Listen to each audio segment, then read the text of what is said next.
Sir ನಿನ್ನೆ ರಾಹುಲ್ ಗಾಂಧಿ ಅವರು complaint ಕೊಡ್ತೀನಿ ಅಂತ ಹೇಳಿದ್ರು, ಆದರೆ ಹಂಗೆ ಖರ್ಗೆ ಅವ್ರ ಮನೆಗೆ ಬಂದು ಹಂಗೆ ವಾಪಸ್ ಹೊರಟೋದ್ರೆ ಬಿಜೆಪಿ ಹೇಳ್ತಿದ್ದಾರೆ.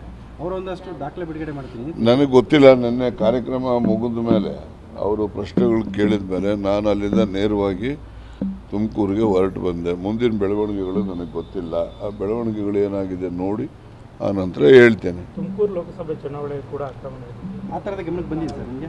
ನೋಡ್ರಿ, ಸುಮ್ಮನೆ ಇದೆಲ್ಲ ಮಾತಾಡೋಕೆ ಹೋದರೆ ಬೇರೆ ಬೇರೆ. ಈ ವೋಟರ್ ಲಿಸ್ಟೆಲ್ಲ ಯಾವ ಕಾಲದಲ್ಲಿ ಮಾಡಿದ್ದು? ನಮ್ಮದೇ ಸರ್ಕಾರ ಇರೋವಾಗ ಮಾಡಿರೋದು. ಅವಾಗೆಲ್ಲ ಏನು ಕಣ್ಮುಚ್ಕೊಂಡು ಕೂತಿರ್ತಾರೆ ಎಲ್ಲರೂ. ಸುಮ್ಮನೆ ಮಾತಾಡಬೇಕಾಗ್ತದೆ, ಏನು ಬೇಡ ಆಯ್ತಲ್ಲ. ಈಗ ಈ ಅಕ್ರಮಗಳು ನಡೆದಿರೋದು ಸತ್ಯ, ಅದರಲ್ಲೇನು ಯಾವುದೇ ಏನು ಸುಳ್ಳೇನಿಲ್ಲ.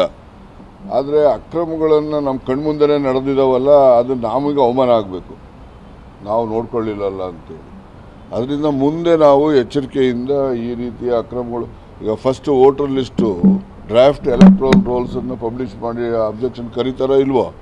ಕರೆದಾಗ ಏನು ಮಾಡ್ತಿದ್ದೋ ನಾವೆಲ್ಲ?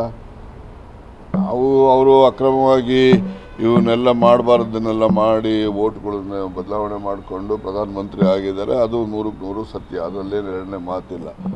ಆದರೆ ನಮಗೆ ಡ್ರಾಫ್ಟ್ ಎಲೆಕ್ಟ್ರಲ್ ರೋಲ್ಸನ್ನು ಪಬ್ಲಿಷ್ ಮಾಡಿದಾಗ ನಾವು ನೋಡ್ಕೋಬೇಕೋ ಬೇಡಪ್ಪ? ನಾವು ನೋಡ್ಕೋಬೇಕೋ ಬೇಡ? ಹಾಗಾಗಿ ಅಲ್ಲಿ ಮಾದೇಪುರದಲ್ಲಂತೂ ಮೋಸ ಮಾಡಿರೋದು ನಿಜ. ಒಬ್ಬಳೇನೆ 3 ಕಡೆ ವೋಟರ್ ಲಿಸ್ಟಲ್ಲಿ ಸೇರ್ಕೊಂಡು 3 ಬೂತಲ್ಲೂ ವೋಟ್ ಹಾಕ್ತಾರೆ. ಒಂದು 20, 10, 15 ಇರೋ ರೂಮಲ್ಲಿ 60 ಜನ ವೋಟರ್ ಲಿಸ್ಟ್ ಸೇರಿಸ್ತಾರೆ. ಅವ್ರಿಗೆ ಅಡ್ರೆಸ್ಗಳೇ ಇಲ್ಲ ಅವ್ರಿಗೆ, ಮತ್ತು ಅವ್ರ ಫಾದರ್ ನೇಮೇ ಇಲ್ಲ ಅವ್ರಿಗೆ. ಈ ಥರದವೆಲ್ಲ ಅಕ್ರಮವಾಗಿ ಮಾಡಿದ್ದಾರೆ, ಮಾಡಿಲ್ಲ ಅಂತಲ್ಲ. ಆದರೆ ನಾವು ಅವರು ಡ್ರಾಫ್ಟ್ ಎಲೆಕ್ಟ್ರಲ್ ರೋಲ್ಸನ್ನು ಪಬ್ಲಿಷ್ ಮಾಡಿದಾಗ ನಾವು ಅಬ್ಜೆಕ್ಷನ್ ಹಾಕಬೇಕಾಗಿದೆ, ಅದು ನಮ್ಮದು ಜವಾಬ್ದಾರಿ ಇರ್ತದೆ. ಅವಾಗೆಲ್ಲ ಸುಮ್ಮನಿದ್ದು ಈಗ ನಾವು ಹೇಳ್ತಾ ಇದ್ದೀವಿ. ಆಯಿತು, ಈ ಒಂದು ಘಟನಾವಳಿಗಳನ್ನೇನು ನಡೆದಿರೋದನ್ನು ಇವತ್ತು ಪ್ರಚಾರ ಇದೆಲ್ಲ ಮಾಡಿದ್ದೀವಿ ನಾವು ರಾಹುಲ್ ಗಾಂಧಿ ಅವ್ರ ನೇತೃತ್ವದಲ್ಲಿ. ಮುಂದಕ್ಕೆ ನಾವು ಎಚ್ಚರಿಕೆಯಿಂದ ಇರಲಿಕ್ಕೆ ಒಂದು ಮಾರ್ಗಸೂಚಿ ಅಂತ ನಾನು ಬಯಸ್ತೇನೆ.